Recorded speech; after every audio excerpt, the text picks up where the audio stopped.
180 پا رو یاد بگیر. حتی اگه علاقه نداری، داشتن انعطاف یکی از مهمترین رازهای سلامتی توئه. خیلی زود یاد میگیری، فقط این تمرین‌ها رو انجام بده. اول از همه باید خوب گرم بکنی تا جریان خون تو پاهات بره بالا. هر کدوم از این تمرینات رو بین 20 تا 30 ثانیه انجام بده. مرحله بعد برای افزایش دامنه حرکتی لگنت این تمرین رو 3 تا 20 تکرار و برای افزایش انعطاف این دو حالت رو 3 تا 20 ثانیه اجرا کن. تمرین بعدی باید پاهات رو به این شکل تکون بدی و بعدش با آرنج پاهات رو به زمین فشار بدی.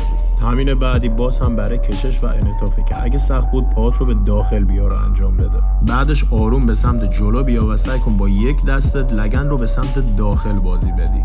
حالا با جفت پای جمع شده به جلو بیا و لگن رو به سمت زمین فشار بده. حالا دیگه میتونی پاهاتو تا جایی که ممکنه باز کنی و دستاتو رو زمین بذاری و شروع کنی به بازی دادن لگن. این تمرین رو ادامه بده تا بتونی ساعدات رو هم رو زمین بذاری و در نهایت به سمت عقب بیای و بتونی 180 رو کامل اجرا کنی.